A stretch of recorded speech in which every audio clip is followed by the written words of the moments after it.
means of communication. First of all, the word tradition. Tradition is something which you can understand by a kind of convention, a kind of collective ideas which are passed from one generation to another. एक generation से दूसरी generation तक जब हम कुछ conventions, कुछ beliefs, कुछ rituals, कुछ एक्ट्स को पास ऑन करते हैं, उन सभी चीज़ों को हम ट्रेडिशनल बोलते हैं। ट्रेडिशनल सोसाइटी मतलब जो पुराने तरीके से चली आ रही है। ट्रेडिशनल यानी कि वो पुराने आइडियाज़ को फॉलो कर रही है, पुराने रिचुअल्स को फॉलो कर रही है, पुराने बिलीव्स को फॉलो कर रही है।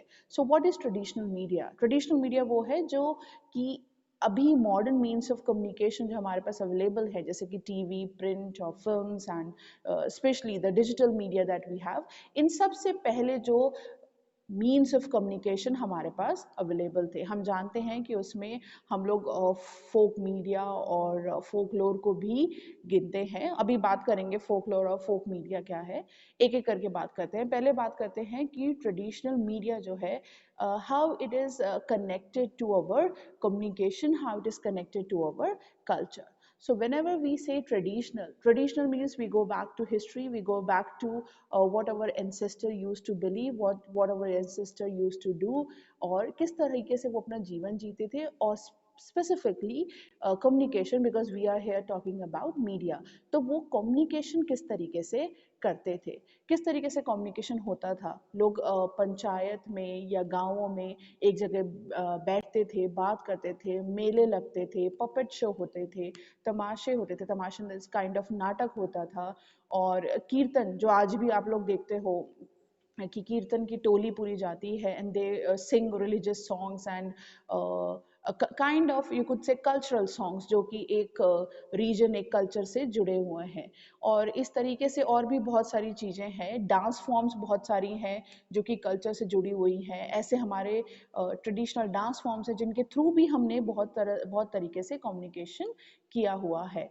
लेकिन यहाँ पर अभी टाइप्स पे हम लोग अभी डिस्कशन नहीं कर रहे हैं, अभी हम समझने की कोशिश कर रहे हैं कि कम्युनिकेशन कल्चर जो है वो किस तरीके से जुड़ा हुआ है। So what we are stressing on is communication and culture. जितने भी लोग जो कि कल्चर को स्टडी करते हैं, जो कल्चरल थ्योरिस्ट हैं, या जो सोशलॉजिस्ट हैं, या जो एंथ्रोपोलॉजिस्ट हैं, जो कि ह्यूमन बींग्स की, उनके एग्जिस्टेंस की स्टडी करते हैं, दे ऑल बिलीव कि बिना कम्युनिकेशन के कल्चर का होना पॉसिबल नहीं है। यानी कि जब तक कि एक जगह रहने वाले लोगों में, यानी कि with in a time and space जो लोग रह रहे हैं, अगर उनके बीच कम्युनिकेशन नहीं हो तो किसी भी तरह के कल्चर का बन पाना या उसका इवॉल्व हो पाना मुश्किल है। तो अभी मैंने क्या बोला, that within the frame of time and space, यानी कि let us say that people living in Dehradun, और देहरादून में क्या हम एक दिन या एक साल की बात कर सकते हैं कल्चर के लिए? नहीं। So let us take at least few decades. So those people, those who have lived in Dehradun for few decades and they have lived in one space, that is Dehradun city, उन्होंने देहरादून के culture को साथ में बनाया है। जैसे कि अब पिछले कम से कम आप ये बोल सकते हो 20-25 सालों से बाहर से अलग अलग स्टेट से बच्चे यहाँ पर बहुत आ रहे हैं पढ़ने। तो अब देहरादून का कल्चर जो है वो इन अलग अलग स्टेट से आए हुए लोगों के कल्चर से प्रभावित होके बहुत बदला है। ड्रेसिंग सेंस बदला है, खाने का तरीका बदला है, टूरिस्ट स्पॉट्स जो हैं उनमें एडिशन हुए हैं, रेस्टोरेंट्स और होटल्स में मेन्यू में एडिशंस हुए हैं, जो चीज़ें पहले यहाँ नहीं बनती थी अब वो बनने लग गई हैं। तो बहुत सारी चीज़ें हैं, even the kind of clothes which are available in the market, उनमें चेंजेस आए हैं। तो क्यों क्यों चेंजेस आते हैं? क्योंकि जब आप एक टाइम और स्पेस के क्लोज फ्रेम में जब आप एक साथ रहते हो तो आपके आपस में साथ रहने की वजह से जो कम्युनिकेशन होता है, जो एक्सचेंज होती है आइडियाज़ एंड इंफॉर्मेशन की, उसकी वजह से कल्चर जो है वो इवॉल्व होता है। यानी कि कल्चर जो है वो उसकी ग्रोथ होती है, उसकी प्रोग्रेस होती है। So this is how communication and culture are interlinked and interconnected. Now, taking it in more detail, इसको और डिटेल में लेके चलते हैं. We have this universe, and within this universe we have our earth. So on earth what do we have? We have nature. सबसे पहले अगर हम अर्थ की बात करें कि अर्थ पे क्या चीज़ है, ऑल बिल्डिंग्स, व्हीकल्स, ये सब ह्यूमन मेड हैं. बाकी हमारे पास जो अवेलेबल है on earth, which is available to us, which is nature. Nature है, नेचर का एक हिस्सा हम खुद भी हैं, दैट इज ह्यूमन बीइंग्स. हम नेचर का ही हिस्सा हैं. जैसे you see mountains, trees, rivers, and then you see deserts, you see hills, you see plateaus, you see all other things, you see living beings like animals, birds, big animals, small animals. Similarly, we human beings also exist within this nature. But because we have the power to think and to act, which is not available to mountains, or the kind of thinking, the kind of brain process which is available to us, it is also not available to animals and birds. हमारे पास एक extra power है that we can think and we can imagine. And on the basis of this, what has happened? We have interacted back with nature. हमने खेती करके, हमने और तरीके से ये जो नेचर है इसको यूज़ करके, ट्रेवल करके, आयरन एंड स्टील बना के, फिर और इंडस्ट्रीज को डेवलप करके, अपनी इकोनॉमी को चेंज करके, हमने कल्चर को जन्म दिया. On the basis of the way we communicated, we interacted with nature, we human beings, we have given birth to culture. हमारी इंटरेक्शन हमारे नेचर के साथ, similarly with other human beings, हमने कल्चर को जन्म दिया. तो इस पूरे ट्रायंगल पे ये जो पूरी इक्वेशन है, nature, human beings and the resulting factor culture, communication is at center. Why it is at center? Because आप जिस तरीके से कम्युनिकेट करते हैं अपने आसपास की चीज़ों से, कम्युनिकेट से मतलब सिर्फ ये नहीं है कि आप बोलते हैं. कम्युनिकेशन हम पहले भी बात कर चुके हैं, नॉन वर्बल भी है और बहुत तरीके से है. जैसे आप इंटरैक्ट करते हैं, जैसे आप काम करते हैं, जैसे आपका सारी एक्टिविटीज़ होती हैं, कम्युनिकेशन इज़ ऑल देयर. इन सभी के बेसिस पे हमने अपने कल्चर को जन्म दिया है. और इसी कल्चर से अवेलेबल, यानी कि हमारे पास हमारे कल्चर के अंदर जो भी मीन्स ऑफ कम्युनिकेशन हमारे पास अवेलेबल होते हैं, उन्हें हम ट्रेडिशनल मीन्स ऑफ कम्युनिकेशन बोलते हैं. I will be repeating again. एक कल्चर के अंदर जो मीन्स ऑफ कम्युनिकेशन अवेलेबल होते हैं, जिनको कि एक जनरेशन से दूसरी जनरेशन पास ऑन किया जाता है, उन्हें हम ट्रेडिशनल मीन्स ऑफ कम्युनिकेशन या ट्रेडिशनल मीडिया बोलते हैं. नाउ द आइडिया कम्स कि ये ट्रेडिशनल मीन्स ऑफ कम्युनिकेशन जो हैं, इनकी क्या एडवांटेजेस हैं, क्या डिसएडवांटेजेस हैं और क्या बेसिक नेचर है, तो उसकी बात करते हैं. उससे पहले ट्रेडिशनल मीन्स ऑफ कम्युनिकेशन जो है उसको हम और किस तरीके से समझते हैं. We can talk about folk media, we can say folklore, we can also say alternative media. Alternative media जैसे कि हम alternative medicines के लिए भी बोलते हैं, वो सिस्टम जो हमारे पास एक ऑल्टरनेटिव के तौर पे मौजूद है, एक दूसरे ऑप्शन के तौर पे मौजूद है, जो कि पहले से यूज़ किया जा रहा है, और अगर आप चाहें तो आप उसकी हेल्प लेके भी कम्युनिकेट कर सकते हैं. तो हमारे पास और in modern means of mass communication के अलावा भी हमारे पास मीन्स ऑफ कम्युनिकेशन अवेलेबल हैं, जो कि ट्रेडिशनली हमारे एंसेस्टर्स यूज़ करते थे. हम उनको यूज़ करके भी अभी भी कम्युनिकेट कर सकते हैं. तो इस सेंस में उन्हें ऑल्टरनेटिव मीडिया भी बोला जाता है, फोक मीडिया बोला जाता है. Folk, the word comes from the word volk. German language में वी के साथ इसको लिखा जाता है, लेकिन इसका प्रोनाउंसिएशन फोक ही होता है, और इस शब्द का मतलब है पीपल. तो पीपल जो मीन्स ऑफ कम्युनिकेशन लोगों के द्वारा यूज किया जाता है और उन्हीं के कम्युनिकेशन के लिए, उन्हीं के इंफॉर्मेशन एक्सचेंज के लिए यूज किया जाता है, उसको हम फोक मीडिया भी बोलते हैं. और फोक लोर से मतलब है, lore is a term which says विद्या या साहित्य और या नॉलेज. तो फोकलोर से मतलब है जो कि लोगों के बीच अवेलेबल आपको नॉलेज या लोगों के बीच अवेलेबल जो विजडम है, जो आपको ग्रुप ऑफ पीपल से मिलती है, जो आपको समाज में मिलती है, जो कि आपको एक कम्युनिटी में, कल्चर में जाके मिलती है, उसे हम फोकलोर भी बोलते हैं। इस टर्म को पहली बार विलियम थॉमस ने 1845 में यूज करा था और उसके बाद से ये सभी ट्रेडिशनल मीन्स ऑफ कम्युनिकेशन के लिए या इस तरह के फोक म्यूजिक, फोक डांस, यानी कि people's music, that is folk music, folk dance, people's dance, जो एक कल्चर के लिए उन लोगों का जरिया है डांस का, म्यूजिक का, मीडिया का या कम्युनिकेट करने का, उसे हम फोक मीडिया या फोकलोर, उससे जुड़ी हुई जो कहानियां हैं, उससे जुड़े हुए जो इंफॉर्मेशन, नॉलेज पास करने के तरीके हैं, लोकल फेबल्स हैं, जो कि पुरानी आप कहानियां सुनाते आते हैं, किस्से कहानियां उस तरह के, उन सभी को हम इन ऑप्शंस में रख सकते हैं। और ये जो ट्रेडिशनल मीन्स ऑफ कम्युनिकेशन हम लोगों को अवेलेबल है, इनकी कुछ एडवांटेजेस हैं और कुछ डिसएडवांटेजेस भी हैं। पहली बात, इनकी बेसिक कैरेक्टरिस्टिक्स किस तरह की है। सबसे ज़रूरी जो कैरेक्टरिस्टिक्स है, that this is available to you by people free of cost.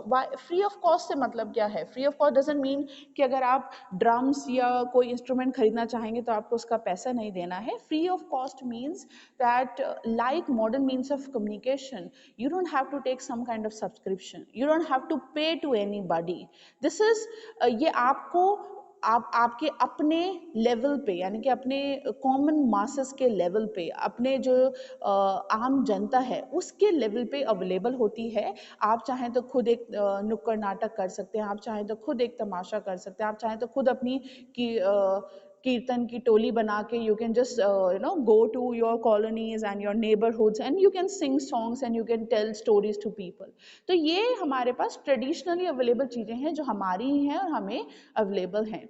ये inexpensive, as I said, free of cost. Inexpensive क्यों?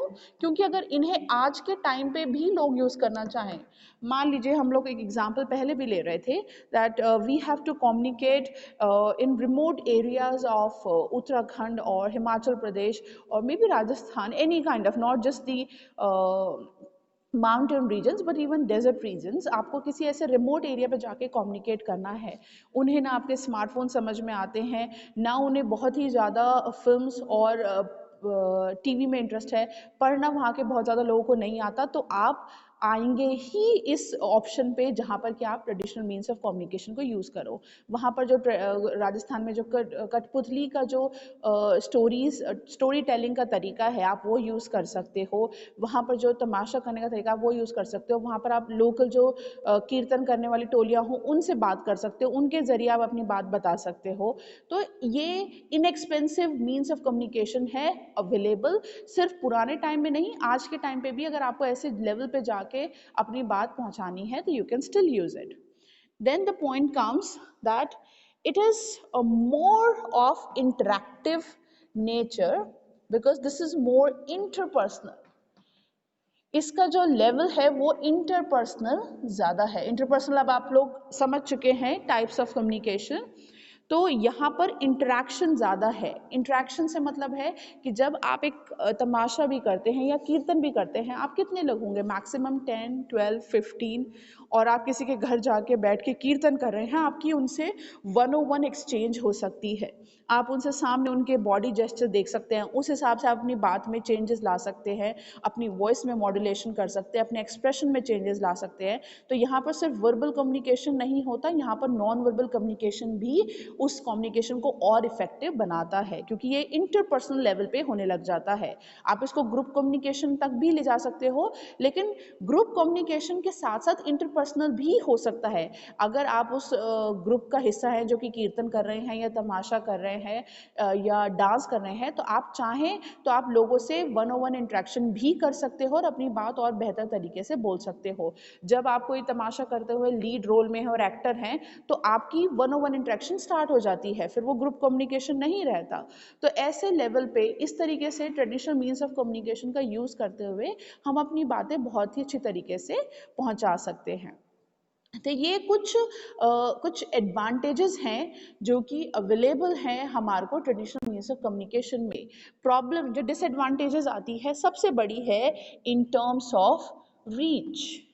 सबसे बड़ी प्रॉब्लम है कि इसकी जो रीच है वो बहुत ही कम हो जाती है। अगर चाह रहे हैं कि आप एक बार में एक पूरे देश में या एक पूरे स्टेट में अपनी बात पहुंचा सके, या इवन पूरे एक सिटी के अंदर, या एक पूरे अगर आप बात करें एक बड़े बड़े गांव के अंदर भी, तो भी आपको दिक्कत होगी, क्योंकि पूरा गांव के लोग एक बार में आपकी बात हो सकता है उस कीर्तन में या उस जगह पे नहीं समझ पाए। हो सकता है आपको एक गांव के अंदर 2-3 जगह अलग अलग, अगर बड़ा गांव है तो वहां जाके फिर आपको अपना जो भी मीन्स ऑफ कम्युनिकेशन आप यूज़ कर रहे हो वो आपको वहाँ पर एक्ट करना पड़े, चाहे वो तमाशा है, चाहे वो कीर्तन है, चाहे वो ड्रम्स के यूज़ से है, चाहे वो डांस फॉर्म है, चाहे वो पपेट के शो हैं। ज़रूरी नहीं है कि आपको सभी लोग वहाँ पर अवेलेबल होंगे। तो रीच इज़ अ प्रॉब्लम।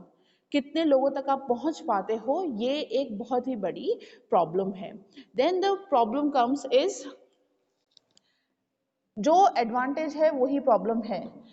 आपको उस कल्चर की नॉलेज होने की बहुत ही ज़्यादा ज़रूरत है। अगर आप किसी एक कल्चर में जाके अपनी बात पहुंचाना चाहते हैं, you don't know which means of communication they have been using, और उनके कल्चर की अंडरस्टैंडिंग क्या है, किस तरीके से वो अपनी बात ट्रेडिशनली कन्वे करते हैं, तो आप अपनी बात वहाँ पर बेहतर तरीके से नहीं कर पाएंगे। आपको वो बात कहने के लिए उनका कल्चर समझने की ज़रूरत है। So culture understanding becomes even much more important as in comparison to other means of communication. उनके कंपैरिजन में यहाँ पर ट्रेडिशनल मीन्स ऑफ कम्युनिकेशन जो हैं वो और भी ज़्यादा ज़रूरी बन जाते हैं। Is it clear? Hello? Okay, so this is a kind of a very general understanding. अब बात करते हैं कि इसका यूज़ हमारे यहाँ किन किन लोगों ने करा है और किस तरीके से they have achieved great success. सबसे बड़ा नाम जो है, we all know about him, that is Gandhi ji, Mahatma Gandhi. इन्होंने इस ट्रेडिशनल मीडिया का, ट्रेडिशनल मीन्स ऑफ कम्युनिकेशन का यूज़ सबसे अच्छे तरीके से करा है, वो भी हमारी इंडियन पॉपुलेशन को फ्रीडम मूवमेंट के लिए मोबिलाइज करने में। जो भी उनके जितने भी उनके सत्याग्रह के जो भी उनके लोगों से जो भी बातचीत होती थी, जिस भी तरह के वो, आप ये बोल सकते हो धरना या प्रोटेस्ट जो भी करते थे, वो एक प्रॉपर प्रोटेस्ट नहीं बन के वो एक मीन्स ऑफ कम्युनिकेशन बनता था। एक जगह बनती थी जहाँ पर वो भजन गा के, कीर्तन करके, डिस्कशन करके वो अपनी बातें शेयर करते थे, और उसी तरीके से वो लोगों को प्रोत्साहित करते थे कि वो अपने देश की स्वतंत्रता के बारे में सोचें और उसके साथ जुड़े। So he was not using any typical means of modern means of communication available. वो बहुत ज़्यादा प्रिंट का, फिल्म्स का जो समय शुरू हो चुकी थी, आप सभी लोगों को पता है कि जब ये फ्रीडम मूवमेंट चल रहा था तब से ये सारी चीज़ें अवेलेबल है। 1896 से हमारे पास फिल्म्स अवेलेबल है, उसके बाद धीरे धीरे फिल्म्स बननी शुरू हो गई थी, और उससे बहुत पहले से हमारे पास प्रिंट मीडिया अवेलेबल है। तो उन्होंने in modern means of communication की बजाय उन्होंने लोगों से सामने मिलकर एक कल्चरल कनेक्शन बनाने की कोशिश करी हमेशा ही। और यही वजह है कि जो भी उनकी, अभी आप टाइप्स जब पढ़ेंगे तो एक ट्रेडिशनल मीन्स ऑफ कम्युनिकेशन में टाइप, जिसको हम यात्रा की जगह जात्रा बोलते हैं, वहाँ पर प्रोनाउंसिएशन जे है वाई की जगह, वो भी है। तो इस तरीके से साथ में एक कलेक्टिव वॉक करना, लोगों के साथ चलना, उनके साथ कम्युनिकेट करना, बेसिकली गांधी जी का आइडिया ये था that you establish more empathetic, more compassionate relationship with your people, with your masses, ताकि वो सिर्फ विचारों से नहीं, वो मन से आपके साथ जुड़े और आपकी बात को फिर माने। तो ये जो आइडिया है ये गांधी जी ने यूज करा है, ये तिलक जी ने भी यूज करा था। उन्होंने भी कंट्री को मोबिलाइज करने के लिए, साथ में रखने के लिए, और जो छोटे छोटे स्टेट्स हैं उनकी बाउंड्रीज को हटा के उनको साथ में रखने के लिए भी उन्होंने भी इसको यूज़ करा था। So these kind of ideas have been used by leaders of masses. और आप देख सकते हो कि जितना अच्छा इम्पैक्ट गांधी जी का लोगों के ऊपर है, उतना आज तक किसी और इंडियन लीडर का नहीं बन पाया, because all other leaders, they would like to use means of communication which have more better reach, which can reach people in big number. But he was not concerned with big numbers. He was more concerned with more permanent ties, more compassionate connection that will not be shaken by some other message which they will be receiving. So he wanted to enter into people's mind, into people's heart, more empathetically, more compassionately. और वो connection आपको तभी मिलता है जब आप लोगों के culture के साथ, culture is something which in which you breathe, just like the air that you don't see, उसी तरीके से आप अपने culture को भी ऐसे महसूस नहीं करते हैं. But once you step out of the place where you have been living, आपको culture समझ में आता है. आप कहीं अपनी जहाँ जगह पे रहते आए हैं, जब आप वहाँ से दूर चले जाते हैं, आपको culture की understanding एकदम समझ में आती है. People will not be using the words that you use. People would not be eating the things that you eat. People would not be they would not be living the kind of lifestyle you have been having. And it has nothing to do with money. तरीके की बात है. The way of life जो है वो आप culture से सीखते हो. और जब आप किसी के culture को समझ जाते हैं तो आप उस human being को भी बहुत हद तक समझ जाते हैं और उसकी needs को, उसके necessities को, उसके ideas को, उसके problems को, और कहाँ पर limitations हैं, उन सारी चीज़ों को भी हम समझ जाते हैं. And that is why you will always see this very integral, this very interconnectedness between communication and culture. ये कभी भी आप इसको अलग नहीं कर सकते, no matter what. अगर हम यहाँ पर और बहुत बड़े बड़े एग्जाम्पल ले सकते हैं, जैसे take example of America. America में लोग बहुत सारी कंट्रीज से आके सेटल डाउन हुए हैं, but it is the communication between people, those who have lived there for particular time and space, in that space, geographical space of America, and for a big time they have given this shape to the idea of being American. American होने के जो ideas हैं उनको shape, ऐसा नहीं है कि वो वहां पर लोग कहीं से लेके आए हैं और उन्होंने बोल दिया okay start following this. No, people there, they have come from France, they have come from Spain, they have come from Germany and Britain and many other European countries, many other South American countries, and many African countries, and now even many Asian countries. Together they have shaped what being American is. और India की भी बात यही है. And that is why in India you cannot say that one religion should not be there in our country or should somehow be isolated. नहीं बोल सकते हैं, क्योंकि जब लोग एक साथ एक जगह पे एक लंबे टाइम तक रह लेते हैं तो वो एक दूसरे से इंटरलिंक्ड हो जाते हैं, क्योंकि सबसे बड़ी चीज जो इंसान को कनेक्ट करती है वो उसका कल्चर है.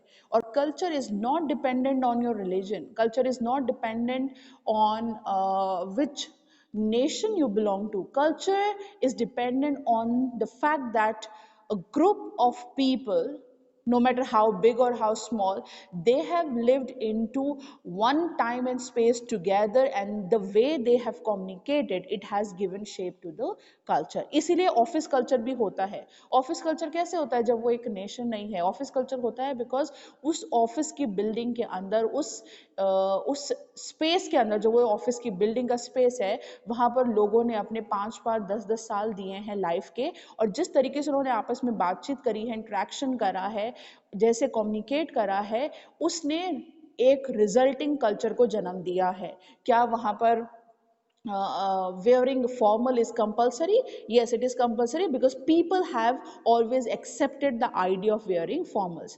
कहीं पर नहीं है because people have somehow revolted back कि formal dresses नहीं होनी चाहिए and they should be allowed to wear what they want to wear.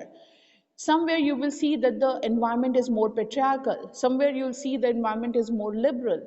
These kind of ideas, ये कैसे survive करते हैं, ये कैसे अपने आप को evolve करते हैं, ये evolve करते हैं जिस तरीके से लोग communicate कर रहे हैं एक जगह पर.